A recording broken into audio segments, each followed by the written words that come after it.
so much misinformation. We've never really seen anything like it. I mean, I've been covering wars now for 35 years. Troops, it's not true. The Azov battalion has been murdering its way through eastern Ukraine. Yeah. We don't want to admit this. This was why Crimea voted for independence. This is why Crimea wanted to be with Russia. Because we in the media, in the Western media and in the West, won't acknowledge the reality of what's gone on. Western Ukraine backed the Nazis. It was a headquarters for the Nazi SS. The CIA under Alan Dulles actually gave immunity from prosecution to the Nazis of Ukraine from the Nuremberg trials. So there's a long history of the United States and our intelligence agencies funding and arming Nazis in Ukraine. These are not like new neo-Nazi groups that sprung up. These are the actual Nazis from the Second World War, who, if you go back to the Nuremberg trials, said that they were planning for a 1,000-year Reich.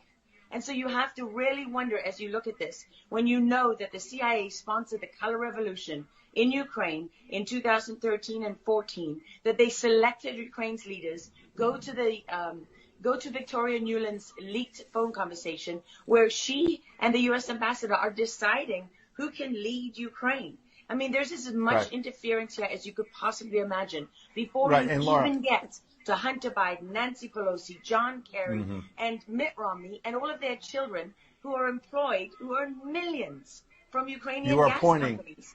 Jump in. Yeah, I wanted to bring up the fact that President Zelensky is Jewish, and I don't know exactly how this factors in, but he's determining what this looks like, and I think that's a lot of what you said, Laura. I'd love to get your thoughts on that, what you just watched. What troubles me about the moment that we're in is that we have such a selective and a narrow reading of history. You know, President Zelensky may be Jewish, but he's not the only one in this who suffered during the Second World War, whose ancestors suffered, right? I mean, look at Putin. How many relatives did he lose in the siege of St. Petersburg?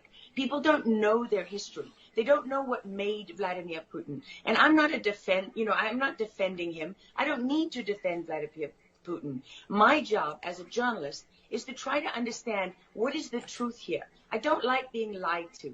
And we're being lied to on an epic scale. When we're told your only choice is you have to be 100% with Zelensky, who's a puppet, who you can find on the internet in black stilettos and leather pants, you know, with shirtless, doing a spoof Dancing with the Stars kind of entertainment video. That's a mock of a Ukrainian group that does this kind of satanic occult type of music video. And I mean, Zelensky was selected like so many of our leaders. And honestly, with big tech and with election fraud these days, we don't know how many leaders all around the world have been selected for us and weren't actually voted in. But what we do know is that there are increasing problems with technology and the digitization of our world. Because look at what's happening with COVID. Look at what has happened globally. We are fighting the same battles all over the world. To pretend that this war is about Russia and Ukraine is just a barefaced lie.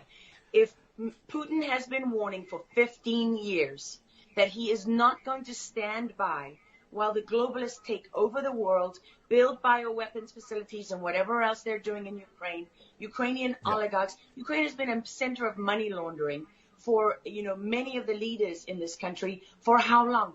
Billions of US dollars have been laundered through Ukraine, and we say nothing about it. These are our tax dollars. I mean, before the impeachment trial, had you ever heard of anyone in the United States, I mean, us bringing in foreign governments to the White House for anti-corruption training? I mean, does nobody question these things? Why do we not